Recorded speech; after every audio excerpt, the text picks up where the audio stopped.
So this is our fourth lesson out of chapter 7 of 1 Corinthians, and after a month of talking about marriage, divorce, and remarriage, perhaps mercifully, we come to the end of this chapter. So Tyler, I guess my first piece of advice is when you are in the pulpit and you choose what you preach on, maybe do a better job than I have, and you won't have to preach on marriage and divorce and remarriage so often.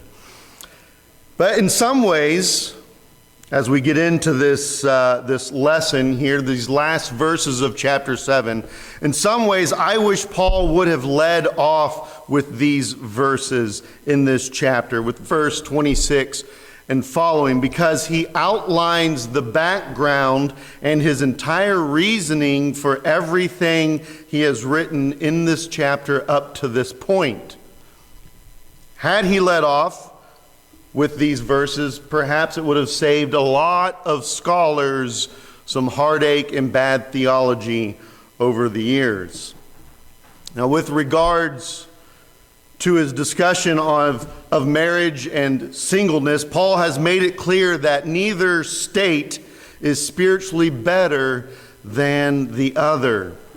What makes one spiritual is not their marital status, but their obedience to the commandments of God. That's what he's just been saying. That's what Paul's been getting at through this entire chapter when he said, circumcision is nothing, uncircumcision is nothing, but what matters is keeping the commandments of God. So he implored the disciples at Corinth to remain in the status that they were in view of the present crisis, because you can obey the commands of God in any status that you find yourself, marital, cultural, economic, social, etc. He says, don't seek a change if you can manage it. That's his direction thus far. Now, Paul will outline his reasoning for his direction to the Corinthians with regards to being single, married, divorced, remarried. But first, Paul introduces still another group in addition to the four that I just mentioned: virgins. Now, in my study, I believe that this group was also likely in view and addressed under the term unmarried, which we looked at several weeks ago in verses 8 and 11. But I think Paul reserves this specific group for last because of the unnecessary importance some at Corinth had attached to celibacy as the spiritually superior lifestyle for Christians living in a decadent environment. The Roman Catholic Church places emphasis on the idea that celibate priests and nuns are more devoted and spiritually closer to God than those who are not. They use this verse here as a reasoning for that. But that idea is completely contrary to what Paul's saying here, what Paul's been getting at, all of his teachings. Back to the idea of virgins and celibacy, of all persons.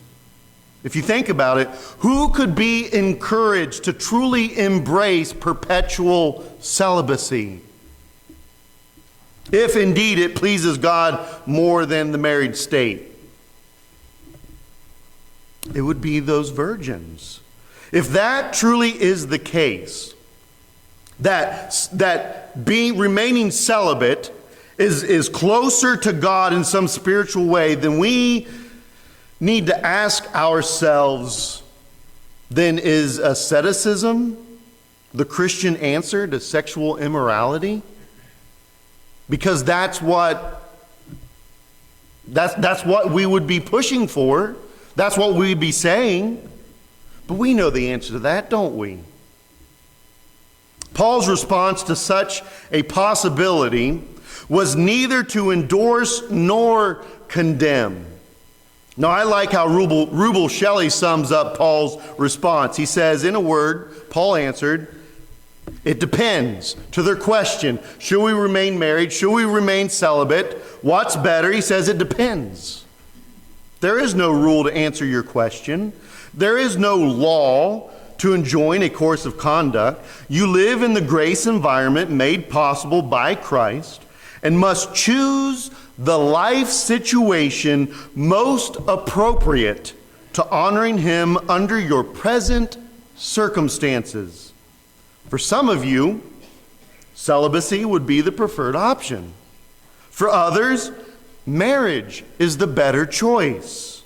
Choose wisely in light of the principle that I have just articulated, end quote.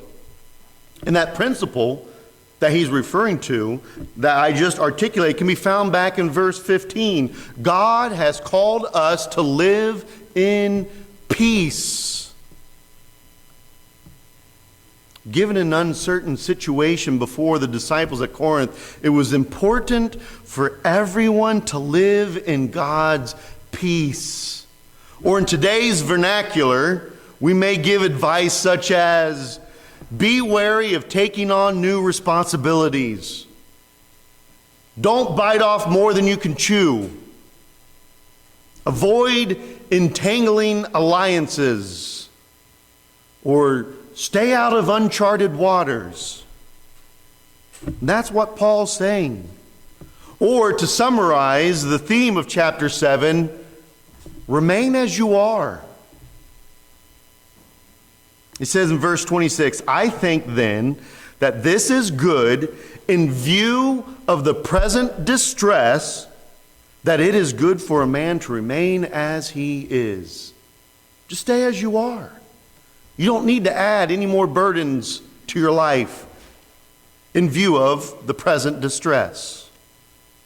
Now, I mentioned this previously a couple weeks ago, that we don't really know what this present distress was in verse 26. Some scholars, in my opinion, are mistaken, but they view that it was Paul's mistaken view that the coming of Christ would happen in their generation. Others argue that it was a persecution of the Christians that was yet to come. And still others see it as the hostile moral environment of Corinth. I don't believe that it's necessary for us to know or to understand we don't need to know the present distress to understand Paul's point. In fact, we only need to understand that the context of Paul's reasoning has to do with this present distress, and we can leave it at that. It is enough for us simply to know that there are special circumstances, and that those special circumstances call for careful deliberation, urgent prayer, and great humility when it comes to making choices in our lives. Conventional wisdom says, do nothing until the smoke clears, right? Or as Paul puts it, remain as you are until the present crisis before you resolves. Now, we've already touched on the next two verses as Paul summarizes verses. He summarized these already in verses 8 to 15, but I only want to mention this with regards to these verses. The Bible nowhere presumes that remarriage is sinful. We've already covered this, so it shouldn't be new. But now to Paul's point for why he champions celibacy and singleness, which is what he's been doing since the beginning of this chapter. It is good for a man to remain as you are. Why? Yet such, those who are married, those who are in a relationship, will have trouble in this life, and I am trying to spare you. Finally, someone acknowledges that having a wife causes problems.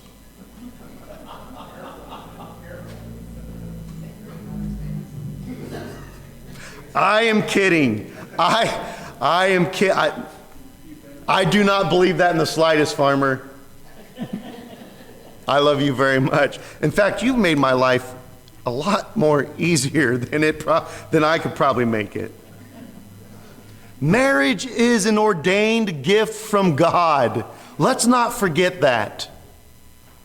But we do need to acknowledge that marriage comes with its own unique challenges. And the disciple of Christ must put the affairs of the Lord and glorifying God above all else. And the Christian's heart must be continually longing for heaven. Now, why could that be difficult for a married believer?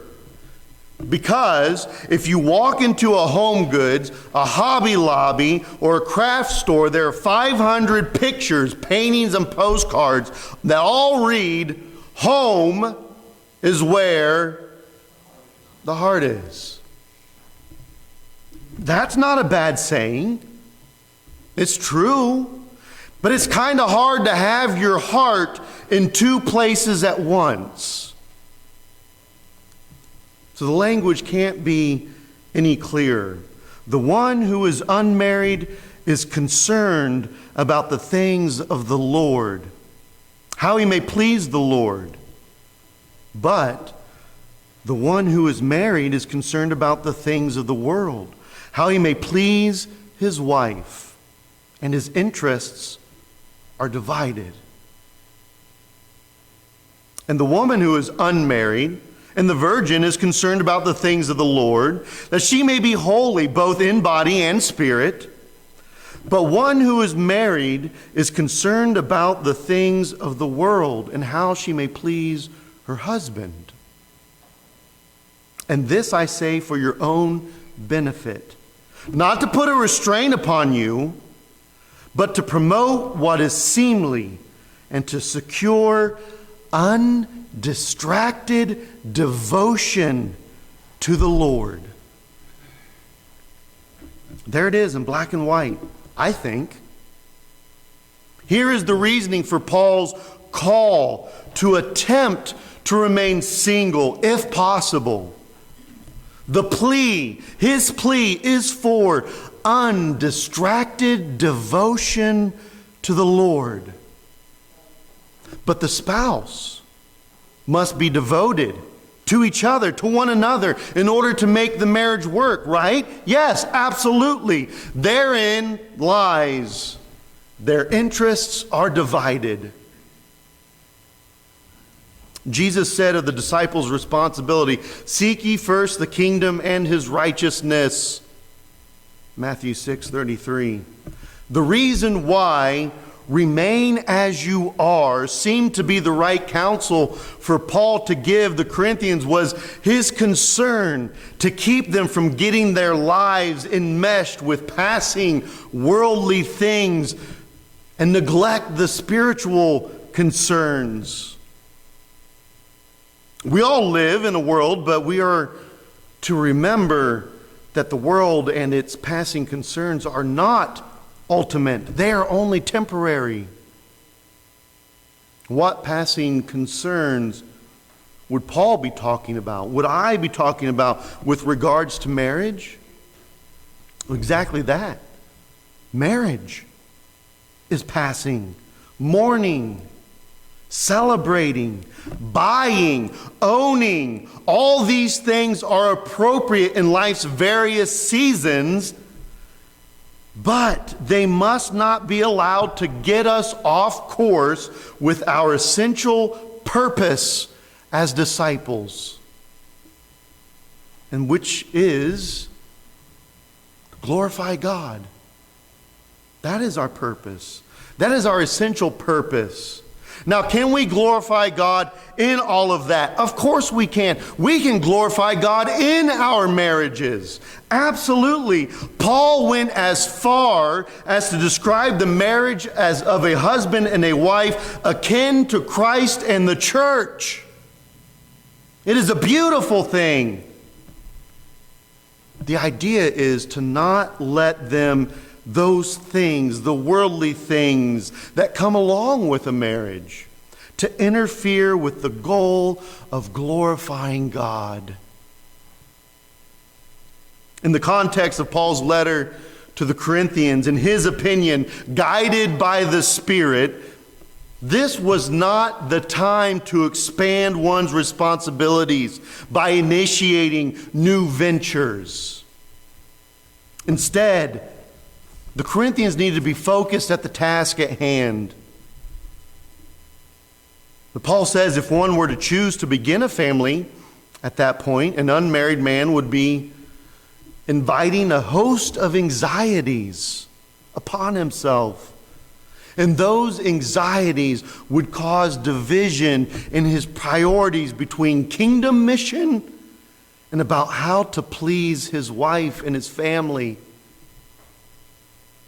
It would be the same with a woman trying to learn how to please her husband.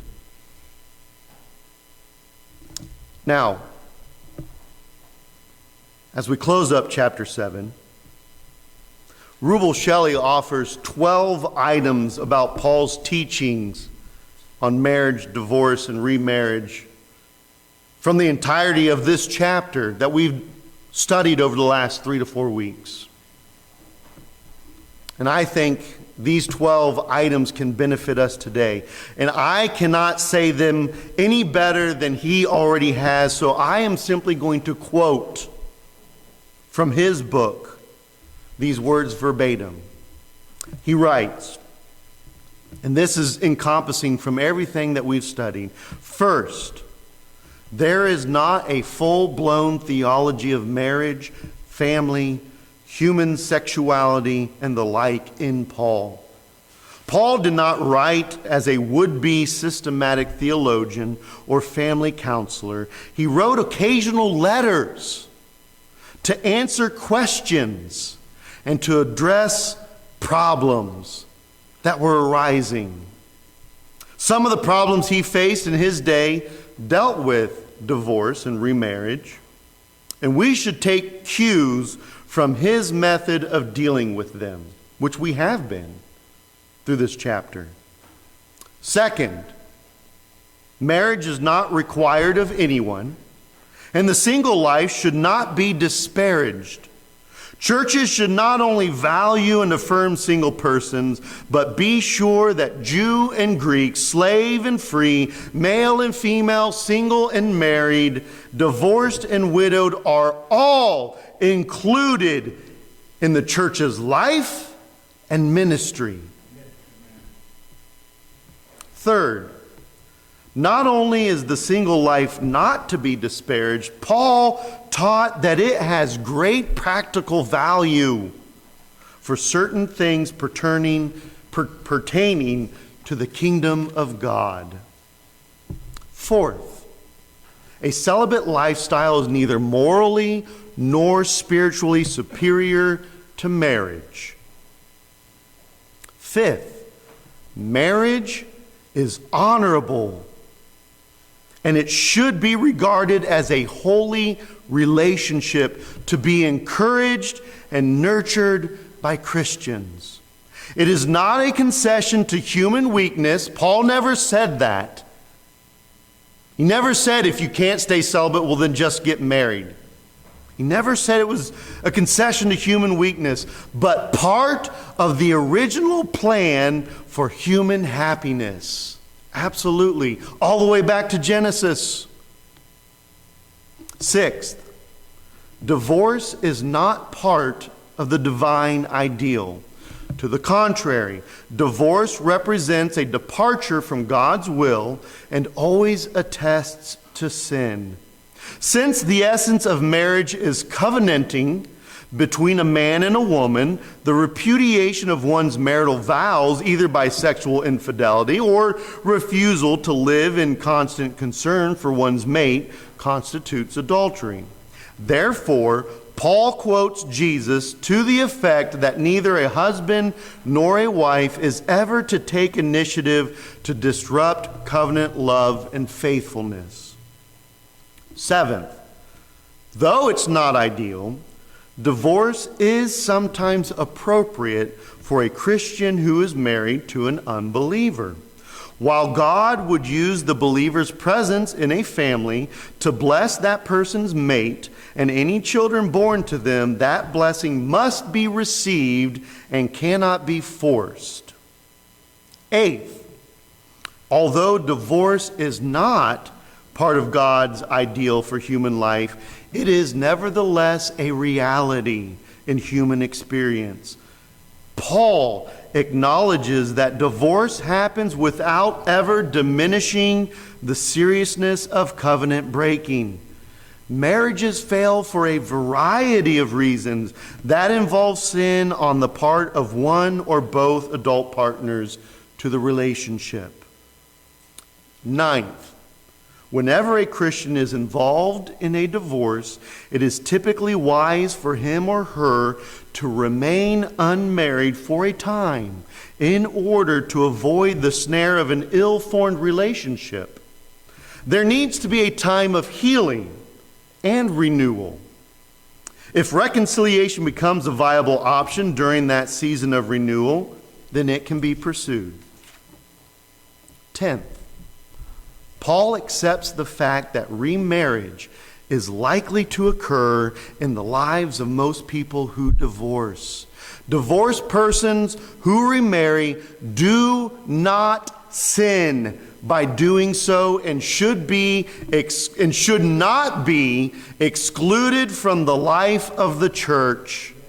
Even in cases where special circumstances seem to make marriage inadvisable, whether it's one's first, second, or subsequent marriage, marriage is holy and not to be forbidden.